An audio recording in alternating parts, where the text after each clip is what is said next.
অবশেষে IPL play অফের জন্য চূড়ান্ত হয়েছে তিনটি দল। বৃষ্টিতে কপাল খুলেছে সানরাইজার্স হায়দ্রাবাদের। তাই তো এক ম্যাচ হাতে থাকতেই প্লে অফের টিকিটটা অফিসিয়াল ভাবে নিশ্চিত করেছে সানরাইজার্স হায়দ্রাবাদ। প্লে অফের টিকিট নিশ্চিত করলেও কোয়ালিফায়ারের টিকিটটা এখনো নিশ্চিত করতে পারেনি সানরাইজার্স হায়দ্রাবাদ দলটি।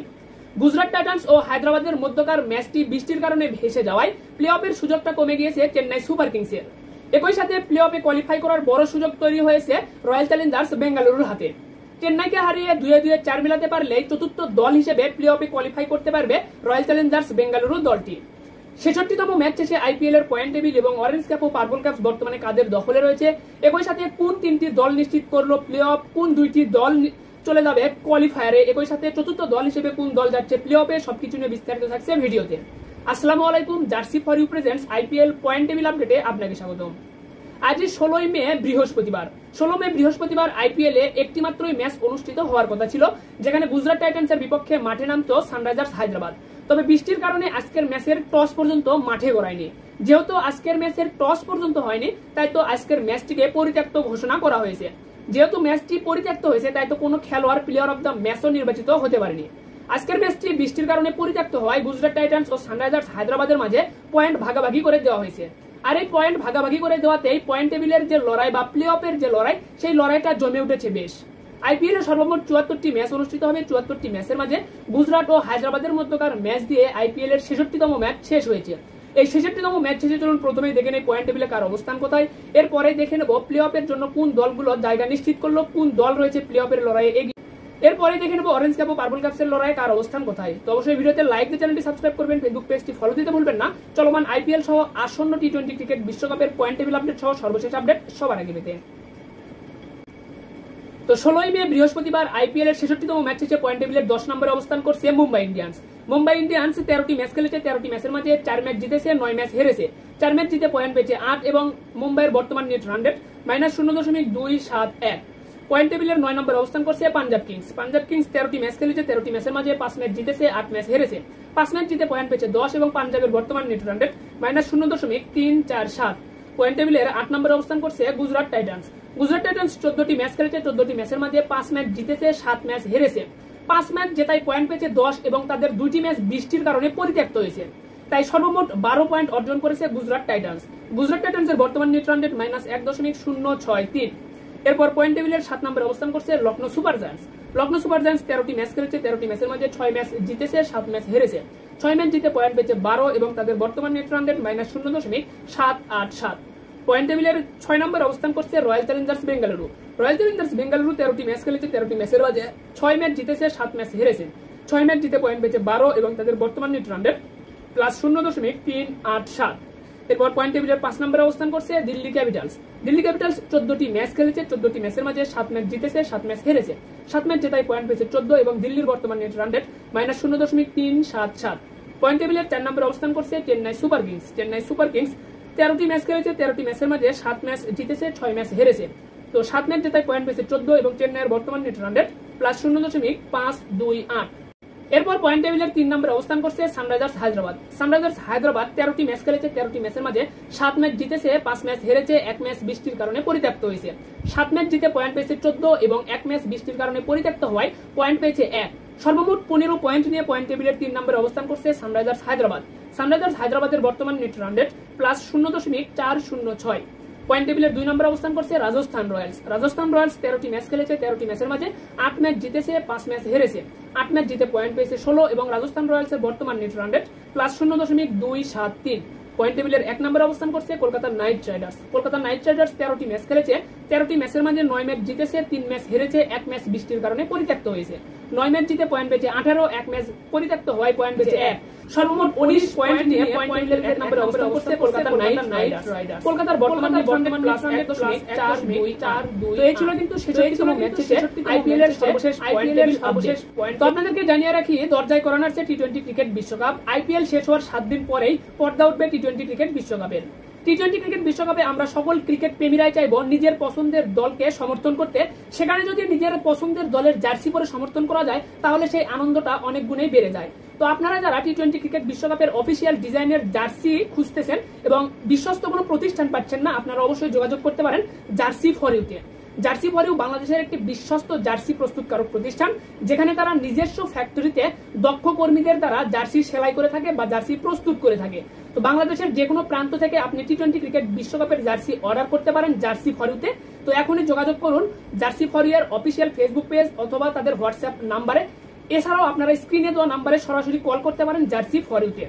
তো বিশ্বস্ত প্রতিষ্ঠান হিসাবে আপনি জার্সি ফর ইউকে রাখতে পারেন আপনার পছন্দের তালিকায় 1 নম্বরে। তো চলুন এখন থেকে নেই প্লে অফের যে সমীকরণ, সেখানে কোন দল রয়েছে এগিয়ে। তো শুরুতে আপনাদেরকে বলে রাখি প্লে অফের যে লড়াই, সেখান থেকে Mumbai Indians, Punjab Kings, Gujarat Titans official ভাবে ছিটকে গিয়েছে বা তাদের কোনোভাবে প্লে অফ খেলার সম্ভাবনা নেই। অপরদিকে প্লে অফ নিশ্চিত করেছে 3টি দল, তারা হলো Kolkata Knight Riders, Rajasthan Royals ও সানরাইজার্স হায়দ্রাবাদ। প্লে অফের জন্য আর মাত্র একটি জায়গা ফাঁকা রয়েছে। চতুর্থ দল হিসেবে কোন দল যাবে প্লে অফে সেটি নিয়ে এখন আমরা আলোচনা করব। তো যেহেতু 3টি দল প্লে অফের লড়াই থেকে ছিটকে গিয়েছে, 3টি দল প্লে অফ নিশ্চিত করেছে এবং প্লে অফের লড়াইয়ে এখনো 4টি দল রয়েছে কিন্তু বিদ্যমান। তো এই 4টি দল হলো লখনৌ, রয়্যাল চ্যালেঞ্জার্স বেঙ্গালুরু, দিল্লি ও চেন্নাই সুপার কিংস। এই 4টি দলের মাঝ থেকে যে কোনো একটি দল প্লে অফ নিশ্চিত করবে। এই 4টি দলের মাঝে আবার দিল্লি ক্যাপিটালস ও লখনৌ সুপার জায়ান্টসের হাতে প্লে অফে কোয়ালিফাই করার সম্ভাবনা তুলনামূলকভাবে নেই বললেই চলে, কেননা তাদের পয়েন্ট সর্বোচ্চ 14 হতে পারবে, কিন্তু তাদের নিট রান রেটটা অনেকটাই পিছিয়ে রয়েছে বাকি দলগুলো। যেহেতু নিট রান রেটে দিল্লি ক্যাপিটালস ও লখনৌ সুপার জায়ান্টস অন্যান্য দল থেকে অনেকটাই পিছিয়ে রয়েছে, তাই তো আমরা আনঅফিসিয়াল ভাবে ঘোষণা করে দিচ্ছি দিল্লি ক্যাপিটালস ও লখনৌ সুপার জায়ান্টস এবারের প্লে অফে কোয়ালিফাই করতে পারবে না। তাহলে আর মাত্র 2টি দল বাকি থাকতেছে, চেন্নাই সুপার কিংস ও রয়্যাল চ্যালেঞ্জার্স বেঙ্গালুরু। তো রয়্যাল চ্যালেঞ্জার্স বেঙ্গালুরু ও চেন্নাই সুপার কিংস তাদের মাঝে কিন্তু একটি ম্যাচ রয়েছে, আইপিএল এর 68তম ম্যাচ। 18ই মে শনিবার এই ম্যাচটি অনুষ্ঠিত হবে। এই ম্যাচে যদি চেন্নাই সুপার কিংস জিতে যায় তাদের পয়েন্ট হবে 16, আর 16 পয়েন্ট নিয়ে কিন্তু অফিসিয়াল ভাবেই আপনার প্লে অফ নিশ্চিত করে ফেলবে চেন্নাই সুপার কিংস। যদি কোনো কারণে চেন্নাই সুপার কিংস হেরে যায় এবং রয়্যাল চ্যালেঞ্জার্স বেঙ্গালুরু জিতে যায়, সেক্ষেত্রে কিন্তু রয়্যাল চ্যালেঞ্জার্স বেঙ্গালুরু প্লে অফে কোয়ালিফাই করতে পারবে। তবে রয়্যাল চ্যালেঞ্জার্স বেঙ্গালুরুকে ম্যাচটি জিততে হবে কমপক্ষে 19 রানের ব্যবধানে। কমপক্ষে 19 রানে ম্যাচ জিততে হবে রয়্যাল চ্যালেঞ্জার্স বেঙ্গালুরুকে প্লে অফে কোয়ালিফাই করতে হলে। যদি রয়্যাল চ্যালেঞ্জার্স বেঙ্গালুরু চেন্নাইকে 19 রানে হারাতে পারে, তাহলে কিন্তু চেন্নাই সুপার কিংসের হাতে আর কোনোরূপ সম্ভাবনা থাকবে না প্লে অফে কোয়ালিফাই করার। কেননা আপনার রয়্যাল চ্যালেঞ্জার্স বেঙ্গালুরু যদি চেন্নাইকে হারিয়ে দেয়, সেক্ষেত্রে কিন্তু চেন্নাইয়ের পয়েন্ট 14 থেকে যাবে এবং বেঙ্গালুরুর পয়েন্ট বর্তমান 12 রয়েছে, 2 পয়েন্ট যোগ হয়ে বেঙ্গালুরুর পয়েন্ট হবে আপনার 14 পয়েন্ট। তাহলে চেন্নাইয়ের পয়েন্ট হচ্ছে 14 এবং বেঙ্গালুরুর পয়েন্ট হচ্ছে 14। সেক্ষেত্রে কিন্তু নিট রান রেটের হিসাব করা হবে, আর নিট রান রেটের হিসাবে আপনার রয়্যাল চ্যালেঞ্জার্স বেঙ্গালুরু যদি চেন্নাইকে 19 রানে হারাতে পারে, তাহলে কিন্তু চেন্নাইয়ের যে নিট রান রেট সেটাকে অতিক্রম করে যাবে রয়্যাল চ্যালেঞ্জার্স বেঙ্গালুরু। সেক্ষেত্রে নিট রান রেটের হিসাবে চেন্নাই বাদ পড়ে যাবে প্লে অফের লড়াই থেকে এবং চতুর্থ দল হিসেবে রয়্যাল চ্যালেঞ্জার্স বেঙ্গালুরু প্লে অফে কিন্তু কোয়ালিফাই করবে।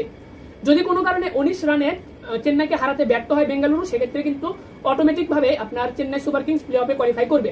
যদি চেন্নাই ম্যাচটি হেরেও যায়, তারপরেও কিন্তু প্লে অফে কোয়ালিফাই করতে হবে। সেক্ষেত্রে তাদের খেয়াল রাখতে হবে যেন 19 রানের ব্যবধানে না হারাতে পারে বেঙ্গালুরু, 19 রানের কম ব্যবধানে হারায়, 17 রান, 16 রান, 18 রান এরকম ব্যবধানে যেন হারাতে পারে। অপরদিকে যদি আপনার রানের ব্যবধানে যদি না হারাতে পারে বেঙ্গালুরু, সেক্ষেত্রে যদি ধরুন আপনার চেন্নাই সুপার কিংস প্রথম টস জিতে ব্যাট করে, সেক্ষেত্রে ধরুন চেন্নাই সুপার কিংস আপনার 215 রান সংগ্রহ করে 216 রানের টার্গেট দিল বেঙ্গালুরুকে। তাহলে এই 216 রান করতে হবে বেঙ্গালুরুকে 18 ওভার 1 বলের মাঝে। 18 ওভার 1 বলের মাঝে 216 রান করে ম্যাচ জিতে নিতে হবে। তো এটি একটা হাই স্কোরিং ম্যাচের ফর্মুলা বা নিয়মকানুন আপনাদেরকে দেখালাম। এছাড়াও কিন্তু আগের ভিডিওতে আমরা চেন্নাই সুপার কিংস ও আপনার রয়্যাল চ্যালেঞ্জার্স বেঙ্গালুরু প্লে অফে কোয়ালিফাই করার যে হিসাব নিকাশ, এই যে নিট রান রেটের হিসাব, এই সব কিছু নিয়ে বিস্তারিত আলোচনা করেছি পূর্বের ভিডিওতে। অবশ্যই আপনাদের কনফিউজ থাকলে সেই ভিডিওটি দেখে নিলে সম্পূর্ণ বিষয়টি ক্লিয়ার। এখন প্রশ্ন হলো রয়্যাল চ্যালেঞ্জার্স বেঙ্গালুরু ও চেন্নাই সুপার কিংসের মধ্যকার যে ম্যাচ, এই ম্যাচটি যদি বৃষ্টির কারণে ভেসে যায়, তাহলে প্লে অফে কোয়ালিফাই করবে কোন দল? সেক্ষেত্রে কিন্তু কোনো হিসাব নিকাশ সমীকরণ ছাড়াই কিন্তু প্লে অফে কোয়ালিফাই করবে চেন্নাই সুপার কিংস। কেননা চেন্নাই সুপার কিংসের পয়েন্ট হবে তখন 15 এবং রয়্যাল চ্যালেঞ্জার্স বেঙ্গালুরুর পয়েন্ট হবে সেক্ষেত্রে কিন্তু 13। তাহলে কিন্তু অফিসিয়াল ভাবেই কোনো হিসাব নিকাশ ছাড়াই চেন্নাই সুপার কিংস প্লে অফে কোয়ালিফাই করবে। বিষয়টি আপনারা অবশ্যই ক্লিয়ার থাকবেন। আর সানরাইজার্স হায়দ্রাবাদ অফিসিয়াল ভাবে কিভাবে প্লে অফ কোয়ালিফাই করলো সেটা আপনাদেরকে এখন বলি। তো এখানে কিন্তু আপনারা দেখতে পাচ্ছেন যে একমাত্র দল চেন্নাই সুপার কিংস, তাদের পয়েন্ট সর্বোচ্চ 16 হতে পারবে। অপরদিকে হায়দ্রাবাদের পয়েন্ট এখন সর্বোচ্চ হতে পারবে 17 এবং রাজস্থানের পয়েন্ট সর্বোচ্চ হতে পারে 18 এবং কলকাতার পয়েন্ট সর্বোচ্চ হবে 21। তো 4টি দলের পয়েন্ট হচ্ছে কিন্তু সর্বোচ্চ 16। আর যেহেতু আপনার রয়্যাল চ্যালেঞ্জার্স বেঙ্গালুরু এই দলটির হাতে পয়েন্ট 16 হওয়ার সম্ভাবনা নেই, দিল্লির হাতে পয়েন্ট 16 হওয়ার সম্ভাবনা নেই, অপরদিকে কিন্তু আপনার লখনৌর হাতেও পয়েন্ট 16 হওয়ার সম্ভাবনা নেই।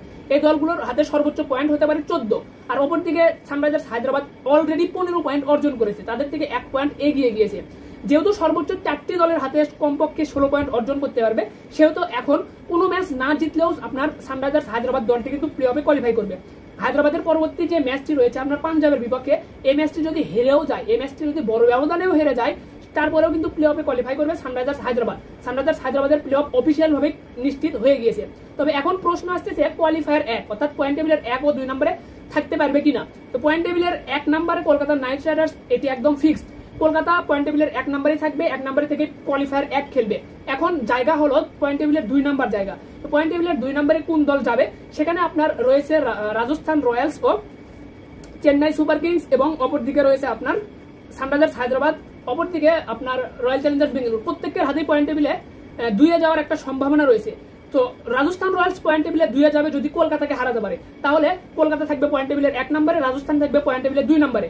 যদি কোনো কারণে কলকাতার বিপক্ষে রাজস্থান হেরে যায়, রাজস্থান যদি হেরে যায়, সেক্ষেত্রে পয়েন্ট টেবিলের 2 নম্বরে যাওয়ার সুযোগ তৈরি হবে আপনার হায়দ্রাবাদের হাতে, চেন্নাইয়ের হাতে, অপরদিকে যদি বেঙ্গালুরু কোয়ালিফাই করে তাহলে বেঙ্গালুরুর হাতেও সম্ভাবনাটা তৈরি হবে। তো যদি আপনার রাজস্থান হেরে যায়, সেক্ষেত্রে রাজস্থানের নেট রান রেট অবশ্যই কমে আসবে। আর যদি হায়দ্রাবাদ তাদের পরবর্তী ম্যাচটি জিতে যায়, হায়দ্রাবাদ যদি পরবর্তী তাদের ম্যাচটি জিতে যায়, হায়দ্রাবাদের পয়েন্ট হবে কিন্তু 17, তাহলে কিন্তু সানরাইজার্স হায়দ্রাবাদ আপনার প্লে অফ এর কোয়ালিফাই করেছে তো অলরেডি, এবং পয়েন্ট টেবিলে 2 নম্বরে চলে যাবে কিন্তু হায়দ্রাবাদ। যদি হায়দ্রাবাদ ম্যাচটি হেরে যায়, সেক্ষেত্রে কিন্তু সুযোগ তৈরি হবে এদিকে আপনার চেন্নাইয়ের হাতে ও বেঙ্গালুরুর হাতে। সেক্ষেত্রে চেন্নাই ও বেঙ্গালুরুর মাঝে যে দলটি কোয়ালিফাই করবে, সে দলটি আপনার পয়েন্ট টেবিলের 2 নম্বরে যেতে পারবে। সেক্ষেত্রে আবার রাজস্থানের যে নিট রান রেট রয়েছে, এটিকে অতিক্রম করতে হবে। রাজস্থানের যে নিট রান রেট রয়েছে বর্তমানে, এই নিট রান রেটের থেকে কিন্তু অলরেডি এগিয়ে রয়েছে আপনার চেন্নাই সুপার কিংস ও Royal Challengers Bengaluru. Royal Challengers Bengaluru ও চেন্নাই সুপার কিংস তারা কিন্তু অলরেডি এই যে আপনার রাজস্থানের নিট রান রেট, এটিকে অতিক্রম করে ফেলেছে। যদি রাজস্থান তাদের ম্যাচ কলকাতার বিপক্ষে হেরে যায়, তাহলে কিন্তু আপনার এই যে দলগুলোর প্লে অফে কোয়ালিফাই তো করার সুযোগ থাকছেই, সেই সাথে কিন্তু তারা পয়েন্ট টেবিলে। তো রাজস্থান রয়্যালস ও সানরাইজার্স হায়দ্রাবাদ দলটি যদি পরবর্তী 2টি ম্যাচ হেরে যায়, সেক্ষেত্রে কিন্তু প্লে অফে কোয়ালিফাই করার পাশাপাশি পয়েন্ট টেবিলের 2 নম্বরে যাওয়ার সুযোগ থাকবে চেন্নাই ও বেঙ্গালুরুর হাতে। তো চেন্নাই ও বেঙ্গালুরুর মাঝে যে দলটি প্লে অফে কোয়ালিফাই করবে, সে কিন্তু পয়েন্ট টেবিলের 2 নম্বরেও চলে যেতে পারবে যদি রাজস্থান ও হায়দ্রাবাদ তাদের পরবর্তী ম্যাচগুলো হেরে যায়। যদি হারে, সেক্ষেত্রে এই আপনার চেন্নাই ও বেঙ্গালুরুর হাতে সম্ভাবনা তৈরি হবে, অন্যথায় কিন্তু সম্ভব হবে না। যদি কোনো কারণে হায়দ্রাবাদ জিতে যায় এবং রাজস্থান হেরে যায়, তাহলে হায়দ্রাবাদ যাবে পয়েন্ট টেবিলের 2 নম্বরে। আশা করি সম্পূর্ণ বিষয়টি আপনাদেরকে বোঝানোর চেষ্টা করেছি এবং বোঝাতে পেরেছি। আপনাদেরকে আবারও বলে দেই যে কলকাতা, রাজস্থান ও হায়দ্রাবাদ 3টি দল প্লে অফের জন্য নিশ্চিত। চেন্নাই ও বেঙ্গালুরুর মাঝে একটি দল প্লে অফে কোয়ালিফাই করবে। এখন পয়েন্ট টেবিলের 2 নম্বরে যাবে কোন দল, সেটি হলো রাজস্থান। যদি হেরে যায়, সেক্ষেত্রে হায়দ্রাবাদের হাতে সম্ভাবনা আসবে। হায়দ্রাবাদও যদি হেরে যায়, সেক্ষেত্রে চেন্নাই অথবা বেঙ্গালুরুর হাতে সম্ভাবনা আসবে পয়েন্ট টেবিলের 2 নম্বরে যাওয়ার।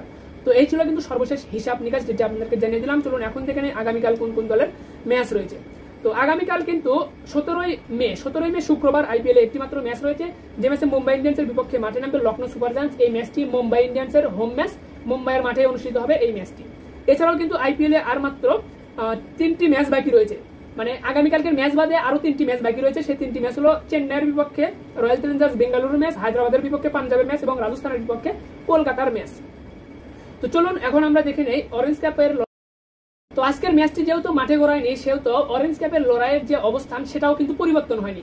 তারপরেও আপনাদেরকে এক নজরে দেখিয়ে দেয় অরেঞ্জ ক্যাপের লড়াইয়ের সেরা 10 জনের তালিকায় কে অবস্থান করছে কোথায়। তো 10 নম্বরে অবস্থান করছে ফিল সল্ট, কলকাতার ব্যাটসম্যান। তিনি 12 ম্যাচে রান করেছেন 435। 9 নম্বরে দিল্লি ক্যাপিটালসের ব্যাটসম্যান ঋষভ পান্ট, 13 ম্যাচে রান করেছেন 446। 8 নম্বরে সুনীল নারায়ণ, কলকাতার অলরাউন্ডার, 12 ম্যাচে রান করেছেন 461। 7 নম্বরে লোকেশ রাহুল, লখনৌ সুপার জায়ান্টসের অধিনায়ক, 13 ম্যাচে রান করেছেন 465। এরপর 6 নম্বরে অবস্থান করছে রাজস্থান রয়্যালসের অধিনায়ক সঞ্জু স্যামসন, 13 ম্যাচে রান করেছেন 504। 5 নম্বরে গুজরাট টাইটান্সের ব্যাটসম্যান সাই সুদর্শন, তিনি 12 ম্যাচে রান করেছেন 527। এরপর 4 নম্বরে অবস্থান করছে রিয়ান পরাগ, 13 ম্যাচে রান করেছেন 531। এরপর 3 নম্বরে হায়দ্রাবাদের ব্যাটসম্যান ট্রাভিস হেড, তিনি 11 ম্যাচে রান করেছেন 533। 2 নম্বরে চেন্নাই সুপার কিংসের অধিনায়ক ঋতুরাজ গায়কোয়াড়, 13 ম্যাচে রান করেছেন 583। 1 নম্বরে Virat Kohli, Royal Challengers Bengaluru batsman, 13 ম্যাচে রান করেছেন 661। তো 661 রান করে এখনো অরেঞ্জ ক্যাপ রয়েছে বিরাট কোহলির দখলে। প্লে অফে কোয়ালিফাই করতে পারলে শেষ পর্যন্ত বিরাট কোহলি কিন্তু আপনার অরেঞ্জ ক্যাপটা নিজের দখলে রাখতে পারবে বলে আমরা মনে করছি। তো এখন চলুন দেখে নেই পার্পল ক্যাপসের লড়াই কার অবস্থান কোথায়। তো পার্পল ক্যাপসের লড়াই 10 নম্বরে অবস্থান করছে কলকাতার পেস বোলার হর্ষিত রানা, 10 ম্যাচে রান করে উইকেট পেয়েছেন 16টি। 9 নম্বরে দিল্লি ক্যাপিটালসের স্পিন বোলার কুলদীপ যাদব, 11 ম্যাচে উইকেট পেয়েছেন 16টি। এরপর 8 নম্বরে চেন্নাই সুপার কিংসের পেস বোলার তুষার দেশপান্ডে, 12 ম্যাচে উইকেট পেয়েছেন 16টি। 7 নম্বরে দিল্লির পেস বোলার মুকেশ কুমার, 10 ম্যাচে উইকেট পেয়েছেন 17টি। 6 নম্বরে পাঞ্জাব কিংসের পেস বোলার আর্শদীপ সিং, 13 ম্যাচে উইকেট পেয়েছেন 17টি। এরপর 5 নম্বরে দিল্লি ক্যাপিটালসের পেস বোলার খলিল আহমেদ 14 ম্যাচে উইকেট পেয়েছেন 17টি। 4 নম্বরে যুজবেন্দ্র চাহাল রাজস্থান রয়্যালসের স্পিন বোলার, তিনি 13 ম্যাচে উইকেট পেয়েছেন 17টি। 3 নম্বরে ভারুণ চক্রবর্তী কলকাতার স্পিন বোলার 12 ম্যাচে উইকেট পেয়েছেন 18টি। 2 নম্বরে মুম্বাই ইন্ডিয়ান্সের পেস বোলার জসপ্রীত বুমরা 13 ম্যাচে উইকেট পেয়েছেন 20টি। 1 নম্বরে হার্ষেল প্যাটেল পাঞ্জাব কিংসের পেস বোলার, হার্ষেল প্যাটেল 13 ম্যাচে উইকেট পেয়েছেন 22টি। তো 22টি উইকেট নিয়ে হার্ষেল প্যাটেল কিন্তু পার্পল ক্যাপসের লড়াই বর্তমানে রয়েছে 1 নম্বরে। তো আপনাদেরকে একটু সামারি করি যে পয়েন্ট টেবিলের লড়াই 1 নম্বরে কলকাতা, অরেঞ্জ ক্যাপ রয়েছে বিরাট কোহলির দখলে, পার্পল ক্যাপ রয়েছে হার্ষেল প্যাটেলের দখলে। তো এই ছিল কিন্তু আইপিএল এর সর্বশেষ আপডেট, সর্বশেষ নিউজ আপনাদেরকে জানিয়ে দেওয়ার চেষ্টা করলাম 66তম ম্যাচ শেষে। তো আপনাদেরকে আবারও বলছি, জার্সি ফর ইউ বাংলাদেশের একটি বিশ্বস্ত জার্সি প্রস্তুতকারক প্রতিষ্ঠান।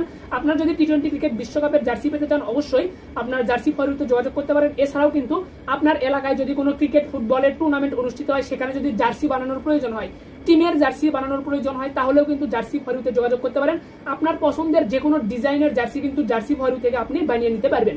তো বাংলাদেশের যে কোনো প্রান্ত থেকে আপনি কিন্তু অর্ডার করতে পারেন। এছাড়াও কিন্তু আপনারা তাদের যে ফ্যাক্টরি রয়েছে সেখানে গিয়েও কিন্তু আপনারা অর্ডার কনফার্ম করতে পারেন। অর্ডার কনফার্মের 4 থেকে 5 দিনের মাঝে কুরিয়ারের মাধ্যমে হোম ডেলিভারি পেয়ে যাবেন। এছাড়াও কিন্তু আপনারা প্রোডাক্টের যে কোয়ালিটি সেখানে শতভাগ নিশ্চয়তা দিচ্ছে জার্সি ফর ইউ। তো অবশ্যই আপনারা জার্সি বানাতে চাইলে পছন্দের তালিকায় 1 নম্বরে রাখতে পারেন জার্সি ফর ইউকে। তো ধন্যবাদ সকলকে, ভালো থাকবেন সবাই, দেখা হচ্ছে পরবর্তী ভিডিওতে। আসসালামু আলাইকুম।